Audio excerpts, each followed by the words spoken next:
Hello friends, welcome to the studio. It's an honor to be with you in this space. This is the Do It For The Process podcast, and I'm your host, Emily Jeffords. It's an honor to speak to you, to get to talk about creativity and business and life. And today, we're in my studio right now, but we're going to move for a moment into my living room. The sound will change, everything will change. And you're going to hear two special voices in this space, people that I love and respect and rely on heavily, people that I work with every day. And that if you're in Making Our Work and in the collective, you also know and love, whether you know it or not. These two people are on my team. They are also mothers. They are also artists. So they understand this mix of desires and passions and needs that goes into being someone that cares for other humans, whether that means that you're the parent or you're a caretaker or you're a nurturer in some way, and also someone that wants to devote time and effort to their own creative work. I cannot think of two people that I want to hear from more on this topic. They are in this with you. If you relate to those things, like, yep, that's me. These two women are incredible. I'm going to use this word, they balance these different components of life so beautifully. So it takes tremendous effort, it takes tremendous care, but they both put in that effort and that care in a way that feels so aligned with their values, so aligned with who they are and who they want to be in this world. They bring themselves fully to their roles with my business. I love that. I'm so thankful for that. They also bring themselves so fully to their own creative practices and their roles as mothers and their roles as parents. Skye has 3 kids. Cait has 1 baby, just turned 1, and it's so sweet. They're all precious, such cute, vibrant, happy kids. I have 3 kids, so we're just going to talk really openly about what it means to be a mother and someone that has a lot of big dreams and aspirations. And limited time, limited energy. Let's get real. Let's get a little bit nitty-gritty with it and talk about this from the inside. I think you're going to walk away from this conversation so empowered, so seen, so nurtured in a way that really only 3 moms can give you. So whether you are a parent yourself or you just want some perspective on what it looks like to nurture and to also give to your creative work, stay tuned. You're going to get a lot of good tips out of this and a lot of good resources when it comes to growing and creating and balancing pretty much everything, and we're doing our best. But stay tuned. Skye and Cait are coming up in just a moment. I'll link all of their beautiful work. You can find them on their websites, on their social media. I'll put those down below. And then join us inside of the collective when it opens at the end of May. We're going to talk really openly about a lot of things inside of that space, inside of the collective. And I want you to be a part of all those conversations as they unfold throughout the summer into the holiday season, which I know sounds like a long ways away, but it is coming up much sooner than you expect. So be prepared, get equipped, and enjoy this conversation. And if you are a parent, happy Mother's Day. If that day has some tenderness and some sting for you, I see you and I love you, and thank you for being a part of this community. Thank you for bringing your full, beautiful human experience to this space, because all of it is welcome here. All of it is welcome here. All right, let's dive into this episode.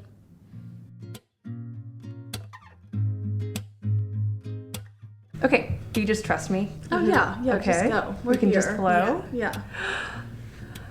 I will do my best. Oh my word, it'll be great. Let me start by welcoming the podcast into the living room, because it's kind of weird to be sitting here with just us and talking with us, but then being there's another entity here, and it's all of the podcast listeners. So hello, podcast listeners. Welcome to my living room. I'm sitting here with Skye and Cait, and we're here to discuss what it means to be a mother, what it means to be a creative, what it means to be someone that has multiple identities and has to have congruence in all of them and blend all of them, and also sleep and eat and enjoy our lives and plant our herbs, plant our sunflowers. Just, we do a lot. And I think that whether you're a mother or not, you're going to relate to this conversation, because we're going to talk about what it means to be a very full-bodied, full-life human. And if that means that you care for a pet, or you care for people in your life, or you care for children, it's all the same like method of like giving of yourself and also having to give to yourself so that you can, you know, be a healthy human who then also wants to be a creative human. So you really have to care for 3 different things at once. No pressure. We've got this. So, hello, Skye and Cait. You want to introduce yourselves? Yeah.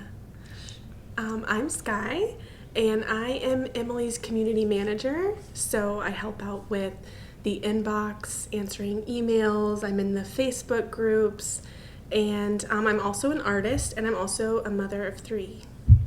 Skye does so many things. If you felt a warm glow from my team, I mean, it's all of us, but it's probably Skye. I think we all glow in our own areas, but if you felt it as someone like a member of the collective or of making artwork, or just someone like emailing us a random question, that glow in particular is Skye. So thank you for being that person for my sweet, sweet team. Thank you for giving me the space to glow. Aw, okay. So cute. Cait. I'm Cait. I am Emily's program manager, and I do all the behind the scenes work to make things run smoothly. And what else do I do? Manage artists. Manage artists. Which is not easy because I'll speak for myself, I don't keep a schedule very well. I need giant swaths of time where I'm like, no one talk to me. And you're like, okay, I can make everything run while no one talks to Emily. We will schedule around the No Talking Tuesday. I got you. We will figure it out. So yes, behind the scenes, scheduling, whatever a program manager does at EJS. A lot of things that keep everything running for sure. And I am also an artist. I had a baby last year, so much of my creativity has been put into that little one, and now I'm kind of in an area where I'm feeling excited to pursue my own creativity again, so I have a bit more space in my life. Because your baby is now over 1. Now over 1, so you can and now a little bit more detached from me in good ways, and I have more priorities than just work, keeping the baby alive, keeping myself alive. I have a bit more space than just that, so I'm excited about the new. That's a big new phase. New phase. So Skye and I both have kids that are a tiny bit older. Can we revisit what it's like to become a mother? Because I've forgotten. Oh my gosh. Matrescence is the journey of going from maiden to mother. Oh, wait, say that again. It's matrescence. Matrescence. Yeah. That's such a beautiful It's word. really beautiful. And very challenging. And I don't think there's like enough support for that particular transition. I read a book by Alyssa Vitti, and she talked about how like matrescence, like in particular, is a phase in a woman's life where she's going through the most hormonal and neurological and physiological changes in her life than she ever will, like in menopause or in puberty or in any other phase. It's like the motherhood transition in particular. So many things about her physiology are changing. And I affirm that. Yeah. Yes. Oh, God. Yeah, it's a transformation. And it's like a looking back, you're like, I can see that, but when you're in it, it's like there's not enough education around what you're walking through when you're in it. I that's all such a blur for me because I was such a young, like I was so fresh in my adulthood when I had babies that all of it feels like a blur, and all of it feels like, I mean, I was 22, so I feel like everything was like this coming of age moment, and also I had made a whole life, and I'm like, I definitely didn't know how to strip those two things apart and be like, oh, this one is matrescence and this one is just developmental. Like my brain wasn't fully formed yet, you know? It all feels like this squishy hormonal blur of like, I don't know what's going on. The metamorphosis soup. It's just like soup is a really good word for it. Not even a cocktail because it did not taste very good. I loved like becoming a mother, but it was just like nothing felt grounded. So it's kind of hard for me to discern like what things were which transition. But you, I feel like you had a little bit more stability. How did it feel for you? Not that it's like it's unstable no matter what, because everything is different. Sure. It was a transformation for sure, but I do feel like I had a lot of support all the way through it. The doula that I worked with, she introduced me to many ways of thinking that I feel like transform my journey through becoming a mother. But one thing she introduced me to was a closing ceremony. People call it closing of the bones, or there's other words for it in different cultures. But after giving birth, a few weeks after, there's this like closing ceremony, a wrapping ceremony, and she wraps you in rebozos, and she says words over you, and you are to remember like who you were before. She walks you who you were like through pregnancy, who you were during your birth, right after birth, and then who you see yourself to be in the future. So it's like this very grounding ceremony. And yesterday I just did another one to honor the time of breastfeeding. It was such a beautiful ceremony. With your doula? Or? With my doula. And very, very grounding, very centering around like who I am as a person in and of myself, but like also who this new human is to me and our relationship and honoring that. And then she talked through like, this is like kind of it feels sad, but it's also a beautiful thing. Like she talked through like what motherhood means to her, and she talked about like your baby's growing further and further away from you and how like they are physically like your body to start. And then like once the umbilical cord is cut, it's like the steps of growing further and further away from you. As like a maturing, as an independence, as like a positive transition. But how like each of those stages are so important to commemorate and to ground yourself in, so that you can now kind of step into a new phase. It's like, okay, the breastfeeding journey is done. He's now a bit more independent of me than he was before, and it's like stepping into how can I mother him better now than maybe how I did last year, or like transition into like middle school or high school or out of your house, or there's just so many transitions of like how can I now support them as who they are now, not who I just like want to just cuddle them up and like hold them tight forever. I felt that, like letting your child leave your body, like your physical body feels so like at once you get your body back in a lot of ways. Like breastfeeding ending, that's your body is now like, okay, this is just me now.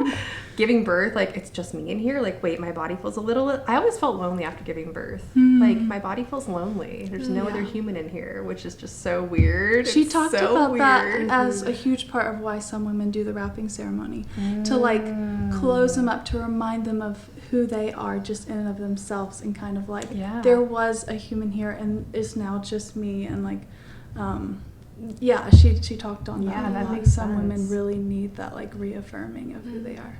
And some women in other cultures, they'll leave it on for weeks. Like around their midsection.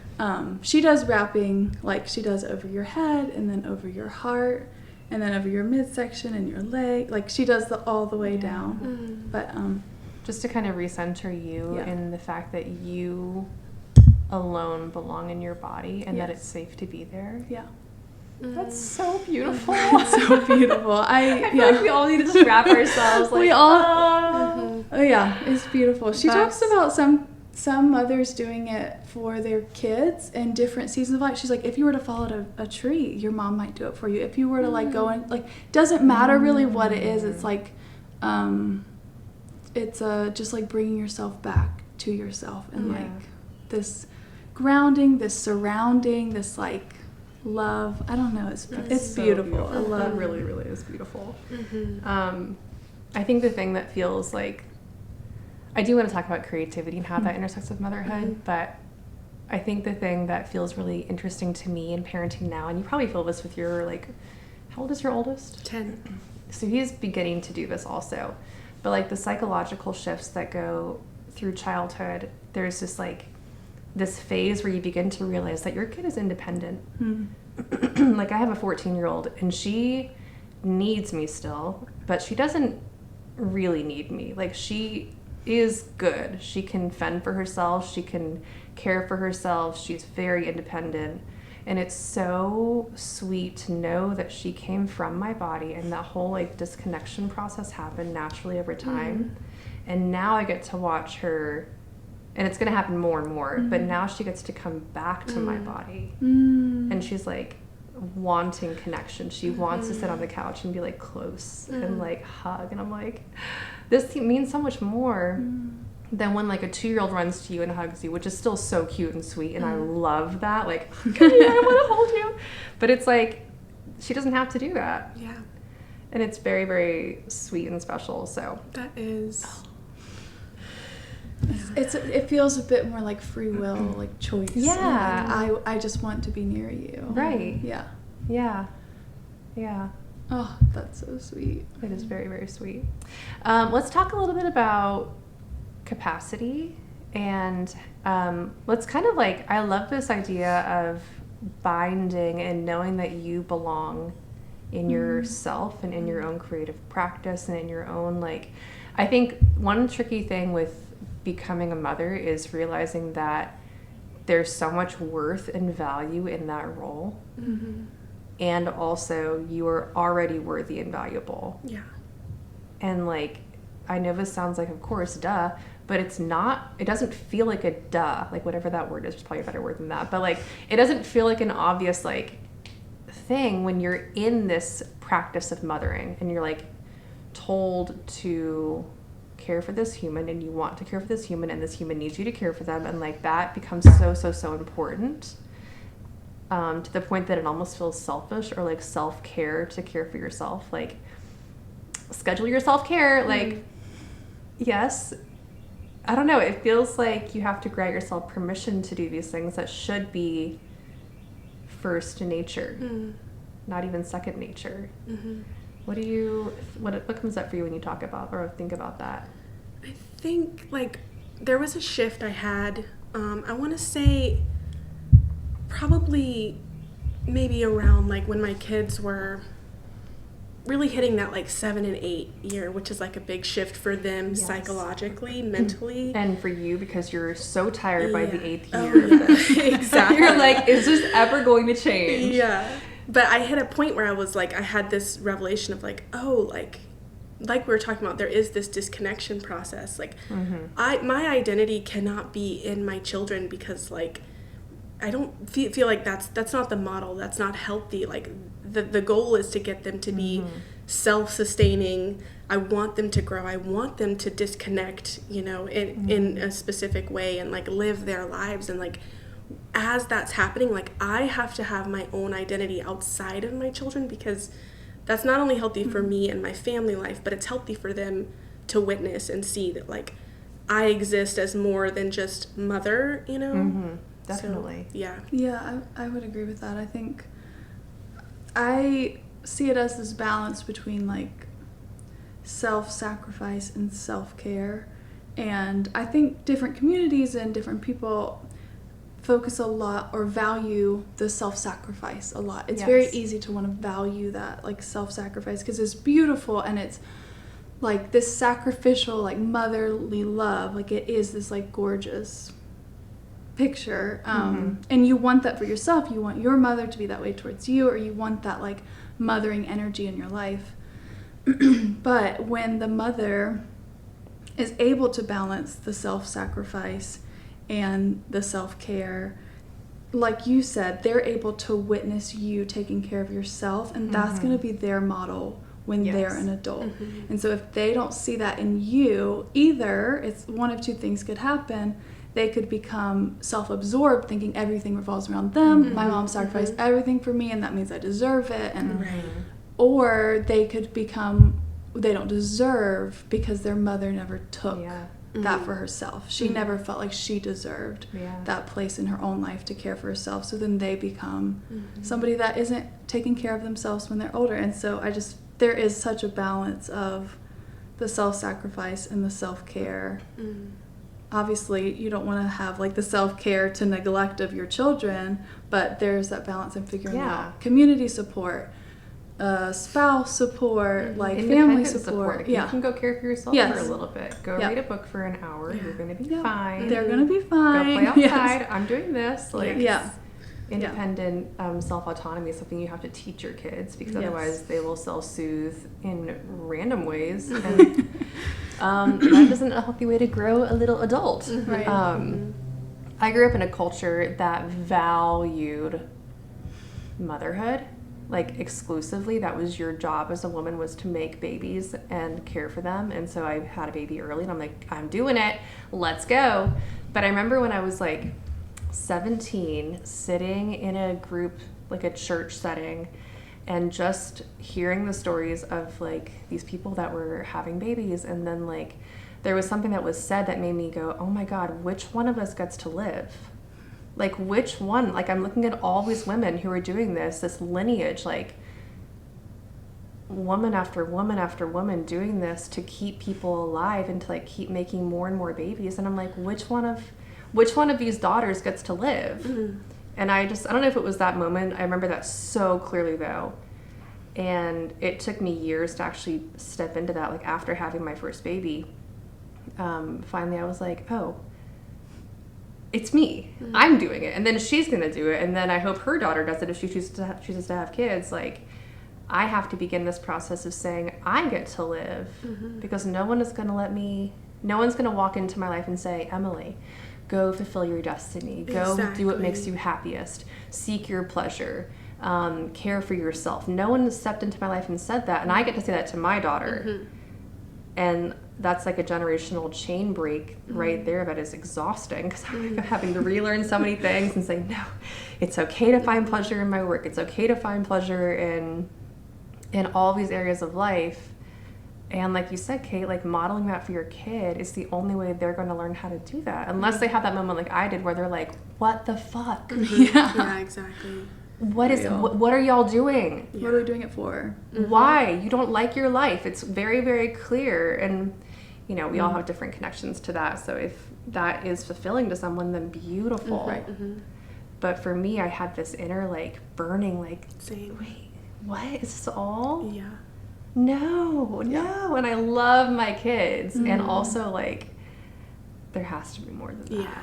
There can be more. You can have Totally. more, like, you can have more dreams for yourself. Yes. My first is a little off topic, but very similar veins. Like my first meeting with my doula, I was so nervous because I had had 2 miscarriages before, and I was pregnant, and I was like, you know, I was past the first trimester, but I was just like, still the anxiety coming up, and like, can my body do this? And she's like, what are your goals for your birth? And I said, a healthy baby. Like, it's just, that's literally just want a healthy baby. She's like, you can have more. Oh.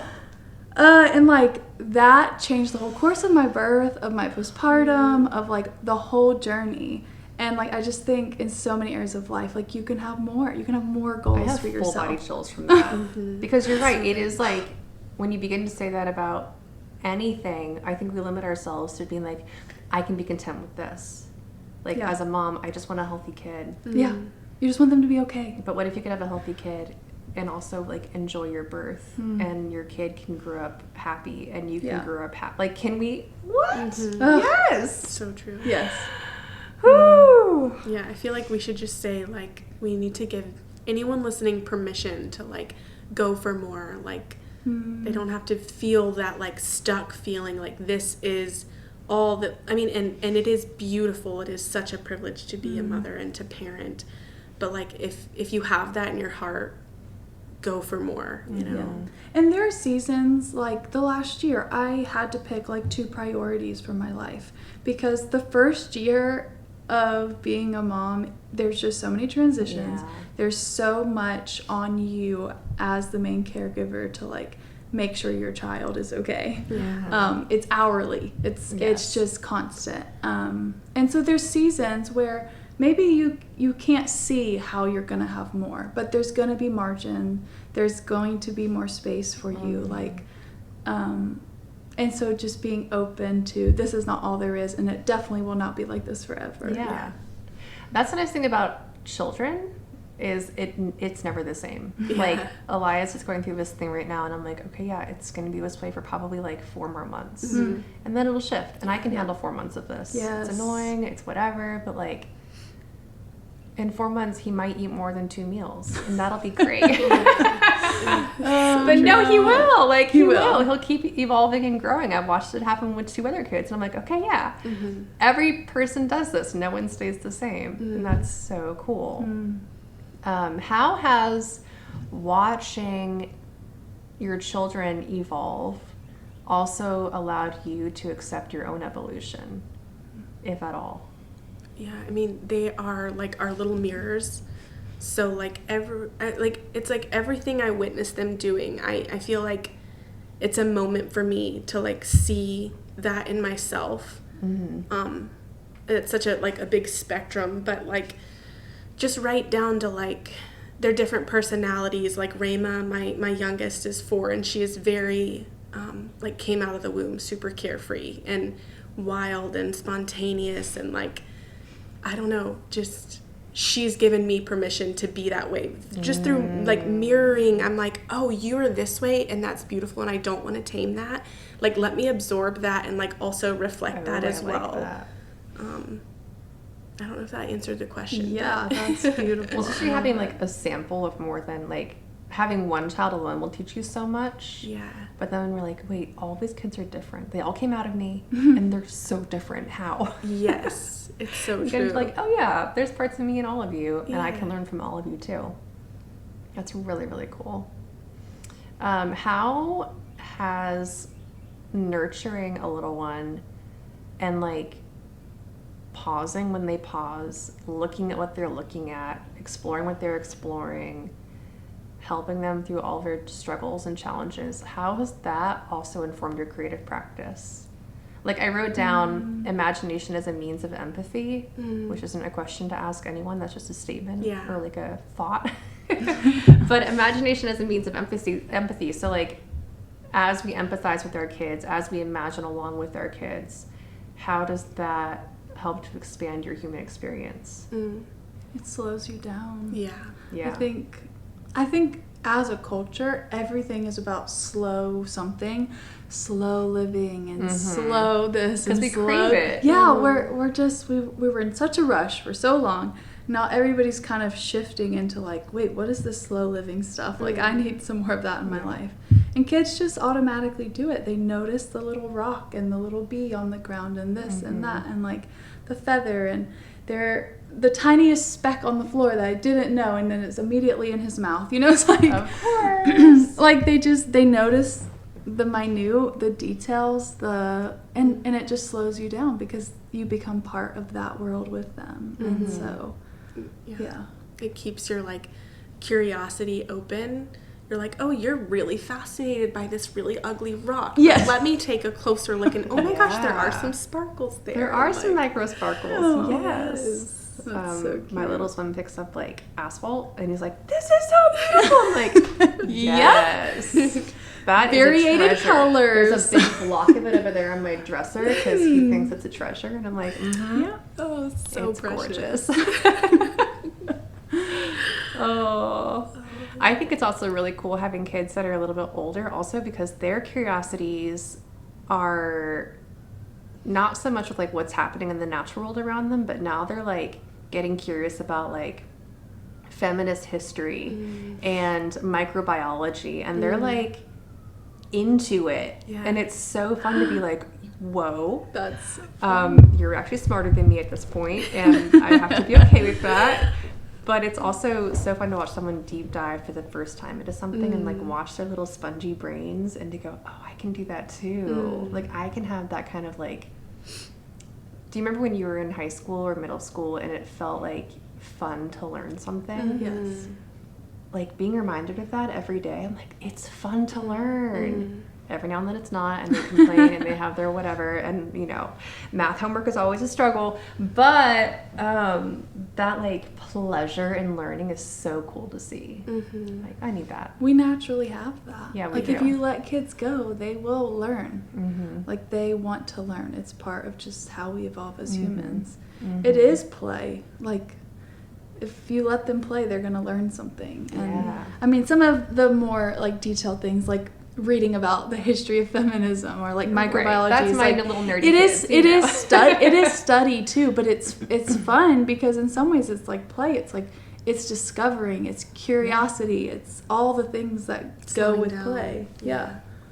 Yeah, it's fascinating. I feel like we, like, as creatives and parents, like, there's a lot of talk around, like, how difficult it is to balance it all and to manage it all, and, like, so valid. But also the flip side is, like, my creative practice is so much more rich because my curiosity is up, and because they keep me slow, and because I'm seeing the world through their lens and not just my adult lens of responsibility and heaviness and world problems. And you know, it's like a both and, like, yes, it's hard, but yes, it's worth it, and my paintings are better because of my motherhood, you know. Let's talk about the tenacity that it takes to actually keep your creative practice alive as a mother. You touched on it a tiny bit, and I'm like, we need to talk more about that, because I know that anyone that has small kids in particular who maybe have, like, you know, their nap times are fluctuating, and you're like, oh my, I don't ever get time. I never get enough. Like, I hear this all the time. I never get enough time in the studio to, like, go into my deep work headspace.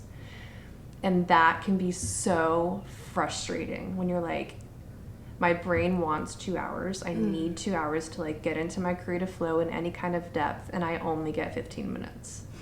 Yeah. How do we do this? How can we encourage people? Like, any tips, any pieces of advice on that? Yeah. Or just like, yes, I get it. I'm in it with you. Yeah, I'm in it. I get it. I think it does get easier as, again, we talked about that disconnection process as our children grow and they become more independent. It does get easier, but I think it's just, the thing that grounds me is I have 3 younger sisters, and I helped, like, raise them, like, rocked them and changed their diapers. And, like, I'm 14 years older than my youngest sister. So it was, like, you really did help raise so her. I got to see as a child how fast it goes. So going into motherhood, I knew, I was like, this is going to go so fast. And just what keeps me grounded is the appreciation of, like, this doesn't last forever. Yeah. And I know in the future, I'm going to be wishing I was back here. Like, I'm going to have all the time in the world to paint, God willing, hopefully. And I'm sure then I'll be looking back at, like, this season and being like, oh, I remember when I only had 15 minutes. And, like, I probably want to trade a little bit of that, you know, like, to get back to when your kids are this little. And it's like, it's priceless. And I think it's just giving yourself grace. And there are practical things, too, of, like, take the 15 minutes. Like, I think a lot of people choose not to create because they're like, I can't really, there's so much you can do in 15 minutes. And, like, are there ways you can invite your kids in? Can you look at your schedule and see maybe you can start painting one night a week, you know, like, get some studio lighting. Like, there's so many practical things and so many ways to create harmony between the demands of motherhood and feeding your creative practice. And my tip would be, if you take a break, the inspiration will come back. Yeah, exactly. It will. It's just like once you have more margin in your life, like I'm already feeling it again, and there's times where you feel like it's never gonna come back, or like, am I ever gonna get back into that? And like, you just will. If it's in you, it's gonna come out. And so, like, also you can just let your brain just take a break. Like you can find the 15 minutes and, like, do it. But, like, also, if the hustle is just not in you right now, you can also just let it go, because it will just come right back to you when you're ready. And so it's okay to go through seasons of life. Like, seasons trusting are yourself. healthy. Yeah. I think I haven't ever stopped creating fully for, like, a full year or anything like that. But even, like, shorter breaks, like, you know, like, I came back from vacation one year, and it was, like, a longer vacation. Like, I think I didn't paint for about 6 weeks, and I'm like, I'm never gonna, it's broken, I didn't keep it up. And at that point, I was, like, creating so much work that my pace felt like if I don't create 2 paintings a week, I'm falling behind, because I was just in, like, high production mode. This is my full-time job, you know, all these things. And I came back, and I'm like, I can't do this. Like, it's broken. I broke myself. I took too long of a break. It's gone. And I just put a bunch of paper on the floor and just splattered it. And I was like, oh my God, I have a whole new idea. And I had a whole new collection out of it. And it was so much fun. So yes, you can absolutely come back from, I mean, inspiration is alive inside of you. It might be dormant. It might be a little seed. It might be like tucked away for a minute. But give it some light, give it some space, give it some air, give it some water. Tell it that it's safe and it's okay to come out. And you can make messes. It's okay. And, you know, it does. It always does. Yeah. Your creativity can show up in different ways, too, in different seasons. Like, there's so much creative energy going into raising children. Yes. Or caring for anybody, whoever is in your life. Or that's a good tip to, like, not, like, to mark all the ways that creativity shows up. Yeah. Like, did you make bread? Did you tie a pretty bow on a package? Did you, like, clean up your living room and it looks nice? Like, that can be creative energy just coming out in a different way. Did you make dinner? I love, like, I always have, you know, this idea of, like, I should create something every day. And some days I'm like, well, I created dinner and that was my creative work today. Or did you dress your kids cute? Yeah. Like, it doesn't matter. It can be anything. Did you do your hair? Did you do your makeup? Did you get a cute outfit on? Did you make your bed with all your pillows today? Did you whatever? Did you have a conversation that you're like, oh yeah, I poured my creative energy into that conversation or into that thing that I wrote? Or let it come out in whatever way it needs to come out, because sometimes when you don't have quite as much time because of the slowness of life with children, which I know is like children help you live slowly, and also you always feel rushed and pressed for time. It's such a weird blend of being like, wait, which one is it?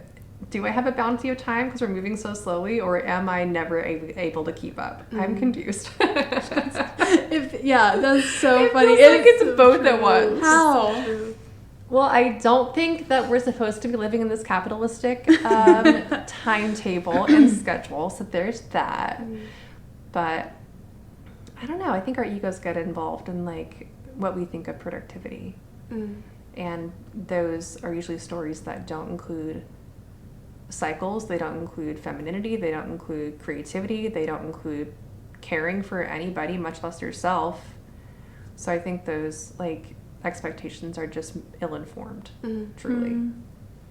Yeah. So maybe we should just begin by shedding a few of those, no matter what your life looks like. That's not serving you most likely. My tips...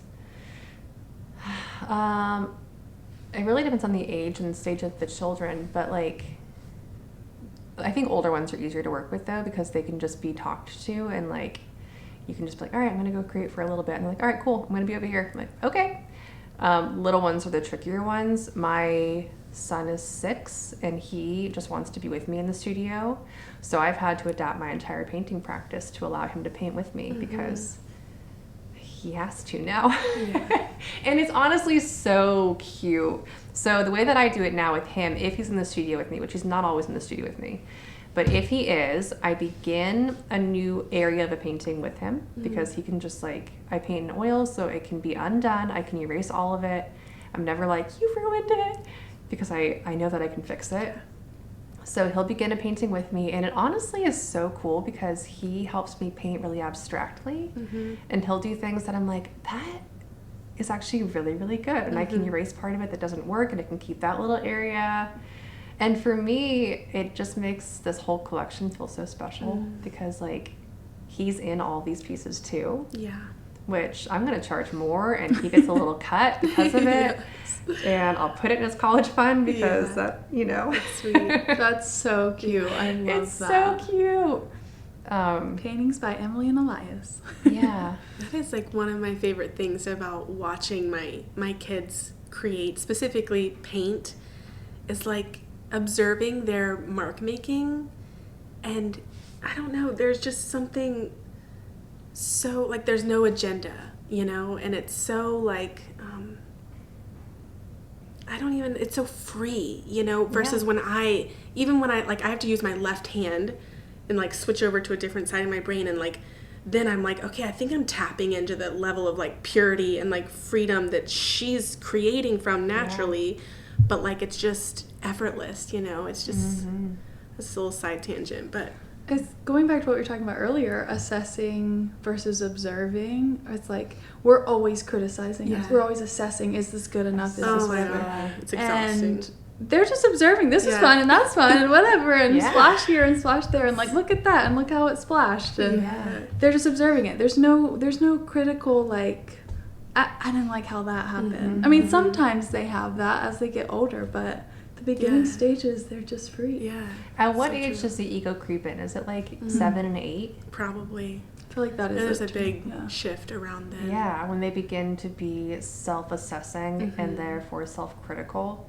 and they begin to like think about the shoulds that are being put on them, and you have to like consciously undo that. Oh my gosh, all the time. I'm like, baby, who told you that? Who told you that? That's not real. You don't have to follow that. But yeah, I think if you can like tap into a little brain that doesn't have that ego yet, or at least not to the extent that we do as an adult, because it's kind of debilitating, as you're saying. Like, you have to like literally almost like inebriate part of your brain, because it's self-sabotaging you constantly. I'm like, whew, how can we do this? To that point, like, I think that is something that we have to work through universally, like, regardless of whether you're a parent or not, like, overcoming the critic that is alive and well in every adult, not just artists. Like, every adult is critical. It's like the root of a lot of, at least in my life, a lot of the anxiety that I brought into my life was just because I was being self-critical. I'm like, what? No, I can just let go of the story, and then that all stops. Isn't that nice? But do you have any tips or like ideas around like working in a way that isn't quite as full of criticism as you might naturally find the critic is alive and well? I feel like it's a self-love process. Yeah. The more you learn to love yourself, the easier it becomes to have a gentle inner voice. And so my tip would be therapy, or, you know, like a method of like learning to embrace and accept and love yourself on a deeper level, which typically comes through therapy or meditation. Or Conversation being mindful of it. Also just like mindful of like the energy that you're bringing into the studio. Like, if I know I'm really critical, I'm just like, okay, well, I'm just gonna go pull some weeds, because I can't really mess that up. And it's okay. Maybe I can do something that is just like a bit more in robot mode, because I'm not feeling happy. Like, I'm not feeling light. I'm not feeling pleasure. And that's okay. You don't always have to be like this. The theme of my life recently has been like, can I bring myself more pleasure? And not in this like hedonistic way, although there's nothing wrong with that, but just because like I think it's a healthier way to live. I think it's a more generous way to live for myself and for everyone around me, because the ripple effects of someone who never finds pleasure, it is horrible. Like, it's horrible. It's not what we're going for in our lives. And it hurts your children, or it hurts everyone that is in contact with you. Living embodied. In touch with your sensuality and like sensing and being able to absorb pleasure. Changes. Which I was just going to sound weird, but like, children are so good at that. Like, if we think of sensual as just like using all of your senses. Exactly. This is how they live. How they move through the world. It's beautiful. It's incredible. Can we talk about vulnerability? No. Cait, you wrote this question down, and what? You're like, what? Write this down. Vulnerability or insecurity around being a mom and an entrepreneur.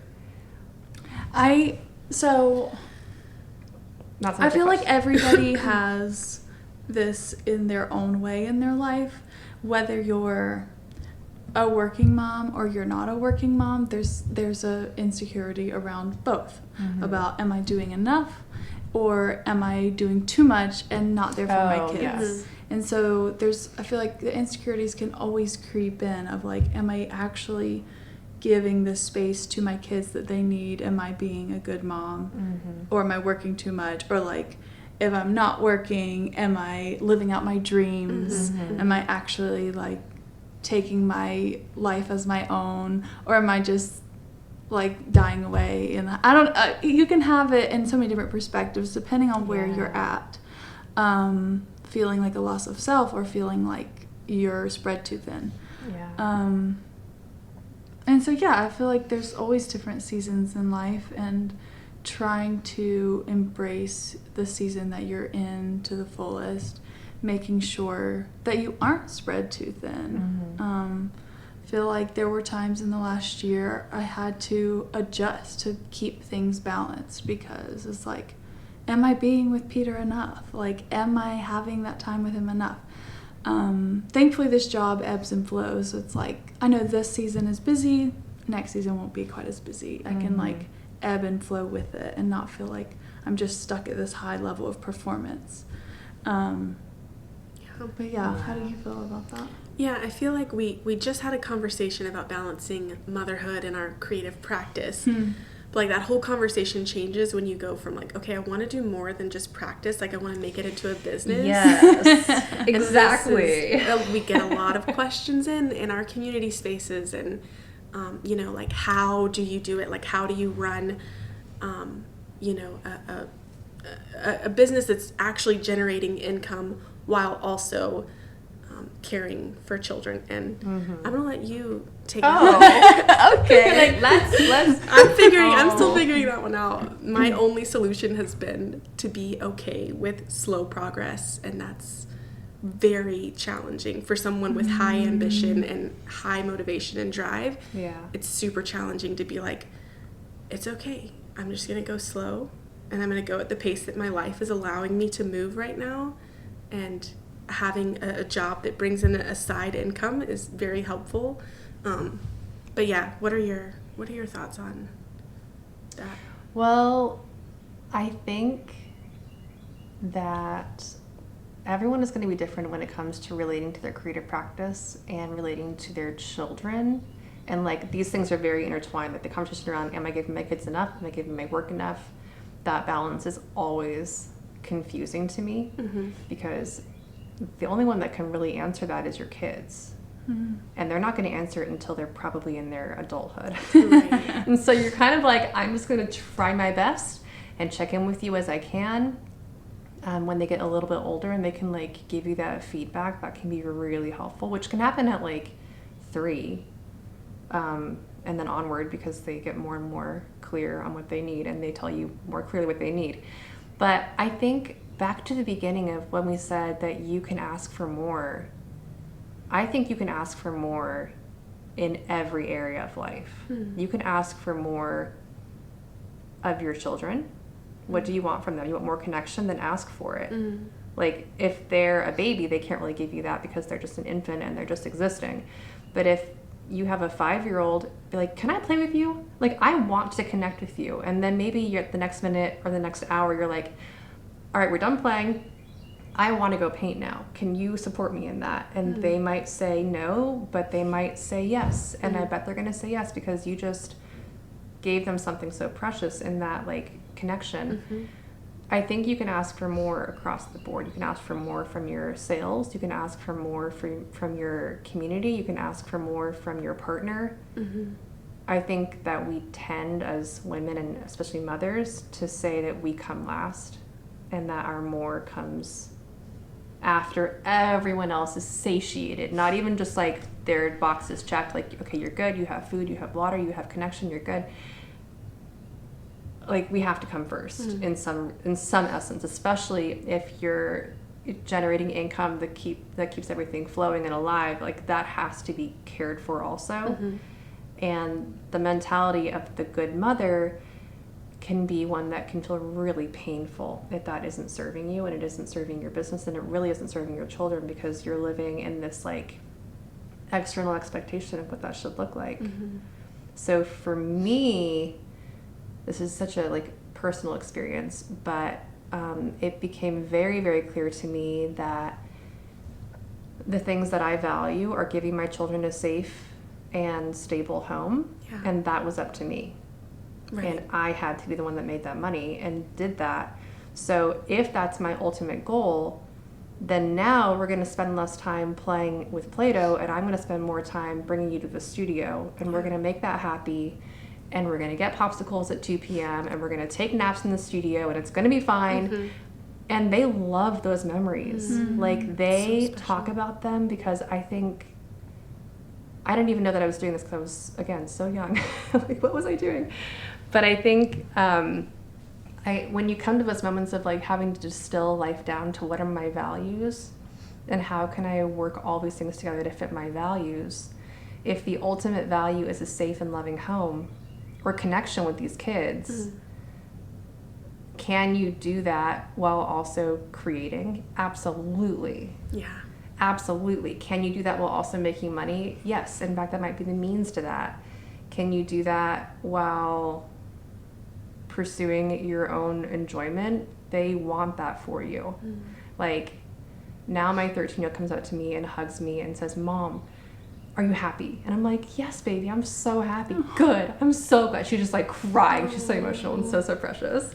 But she'll just like check in and be like, "Are you happy?" I'm like, "Yes, are you happy?" "Yes, I'm happy." Like, "Okay, good." It's so cute. Having like little PMSy babies is the most precious thing in the whole world. Let me just tell you, it is so precious. So I don't know. I just think maybe we can, like, again, take away so much of what we're handed as mothers and like do what's best for us and for our kids and like leave the story of what we should be doing behind, because it's probably keeping you in a box that's not asking for more. Yeah. I love And you what can. I love what you said about values. It's like every person's going to be different because your values might be just a little different than the next. But if you're staying aligned with your values, with your kids and your art, like that's the sweet spot, and figuring out how they intertwine. I'm sure it might take a learning curve. It might take a few years to figure it out. You might be unbalanced in this way or that way, but like eventually you'll figure out the right balance for you that keeps you aligned with your own goals, your own values. Yeah. I feel like we need to have a conversation about like it being okay to ask for help, because we're like, you haven't said that. We haven't said that. It's okay. Like, you should totally ask for help. I went for a very long time in my motherhood journey not asking for help because I didn't want to bother other people. With your precious, adorable, With happy my precious, kids. adorable, Come on. happy, beautiful babies. Yes. And I think there's some ego mixed in with that as well. Like, I'm going to do it myself. Like, Right. But you, like, when it comes to managing multiple things and when it comes to creating your own art business, I think asking for help is like the sweet spot of like getting the more. It's like, who can you ask for a little bit of extra support or help? Yeah. Oh, yeah. Ask for help. Please. Yeah. Like, whew. Paid or unpaid help. Yeah, exactly. There's people in your community that want to help you, and your partner, you can ask for more from, like you said earlier, like all of it. But if you have that extra margin in your finances, if your value isn't for you to clean your own home, you could have somebody else help you with that. Or buy your own groceries. You could have Walmart deliver them. Like, you can figure out ways. Yeah, you don't have to do it all. You can say no to a lot of things and be like, okay, this thing matters, but this doesn't so much. Like, for a season of my life, it mattered to me that when I was with my son, I was actually with him and not like on my laptop or not like recording something and be like, shh, be quiet, be quiet, be quiet. I don't like doing that. Like, it's so, it feels so weird to me. So I'm like, okay, if that feels really weird to me and like it feels misaligned, then my value is that he has a happy day. And then when I'm with him, he sees a happy mom. Yeah. So I'm going to finish all this while he's with his nanny or his grandmother at that point in his life. Now he's in school, so that's, you know, a nice chunk of time. But during the summers, every summer, I'm like, wait, hold on, we're back here again. This is an adjustment. You're all with me all the time. Hi. So that can be a different thing. But yeah, I think all of it's aligned. Like, all of it is kind of circular, like understanding what your values are and like that word is so vague, but I think just start listening to what feels good and what doesn't feel good. Like, does it feel good to you to make dinner every single night? Then do it. If that doesn't make you happy, then don't make dinner. Like, you can just make a box of mac and cheese and then make a salad, and that's still making dinner. You can just order dinner. There we go. But, teach your kids how to make dinner. oh my God, yes. I taught the girls how to make their own breakfasts and lunches from like age 3. And that isn't me being like, look at what a good mom I am. I just didn't have the capacity to make them food. Yeah. So I'm like, you have to know how to get out your own cereal and your own milk. And you have to know how to make yourself a little sandwich. And you can do it. And they did it. Yeah. They did it. They're like, oh, we're making our own food. Like, yes, you are. But... And I have a friend who just brought on like an unpaid intern who it's for her college. Like, she has to have this experience so she's outsourcing her reels to this unpaid intern who needs the work, doesn't need to be paid. So it's like, and what fun work for a college student to do, like coming to an artist and making reels. Okay. Yeah. That's perfect. Yeah. I love that. Any last words you want to give and last thoughts on blending creativity and motherhood, loving all of life as much as you can? I feel like it comes back to what Skye said about therapy, self-love. Like, if you are aligned in yourself, if you're where you want to be as a human, like, that's going to outflow into your own life. And so it's all like self-care. It's a lot of self-work to make sure where you are is aligned with where your values are, and like those values will just become clear as you figure out what that means for you, like as you become the healthiest version of yourself that you can. The rest of it will flow. It will. We got this. My last little thing that I've been like really ruminating on lately, and it's been very freeing, is the idea that like as women, we're cyclical creatures. Like, we have a cycle. We live, our life in this like 28 to 30 day rhythm. And so what I caught myself doing was in this like 24-hour cycle, like every day I would be like assessing like the balance of my life. Am I being a good mom in this 24-hour window?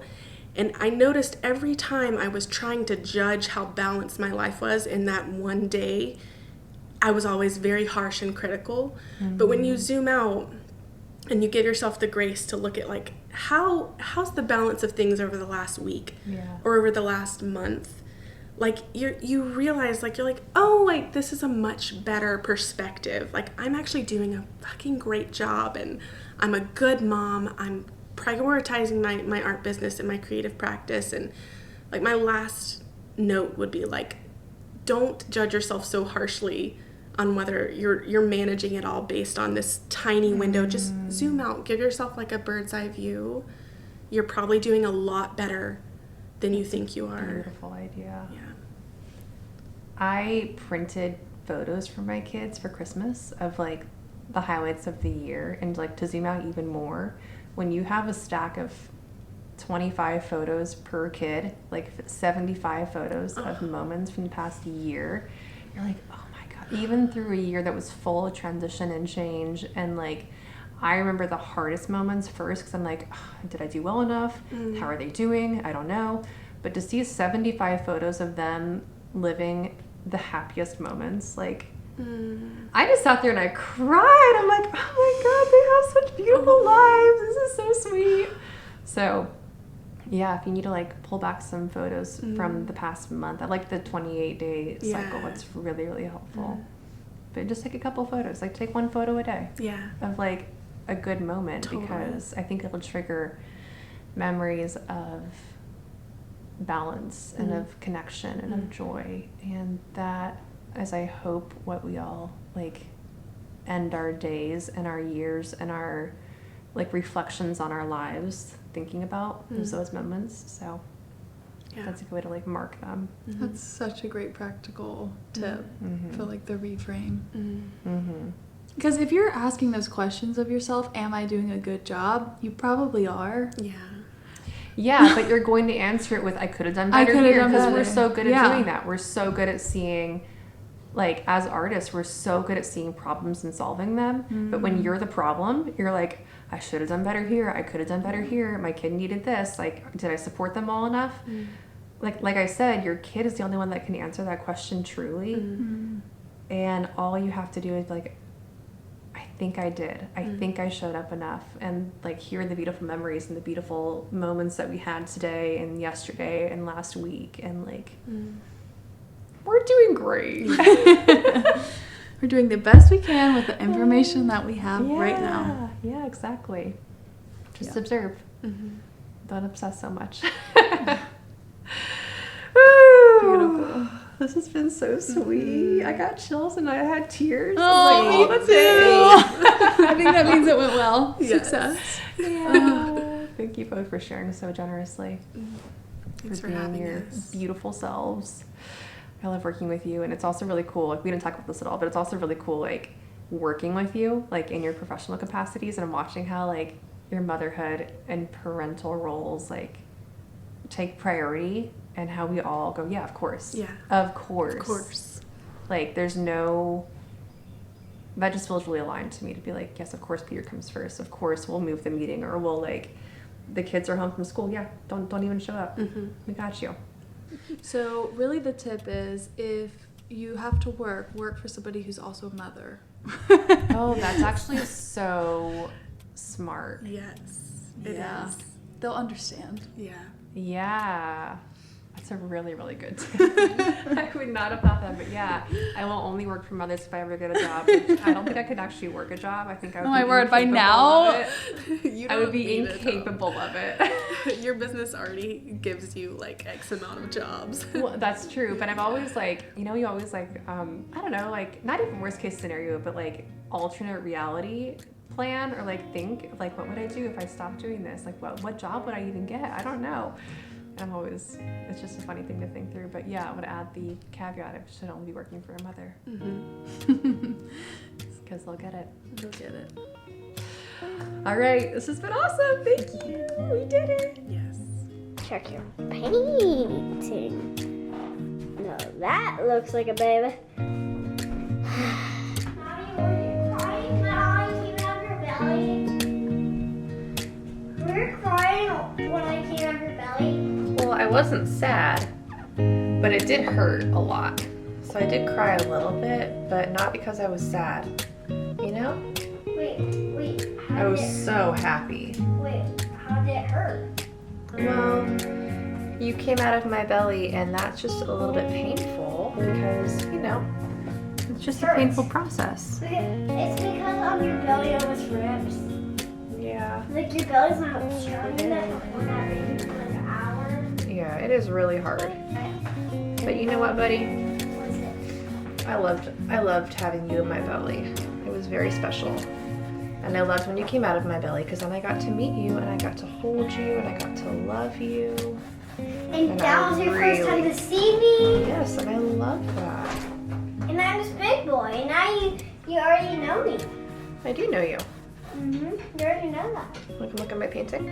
I like it. What do you think about like this area that I'm working on right here? Oh wait, can I paint with you? You can paint a little bit only down here in this area. Oh yeah, okay. Oh sure, okay.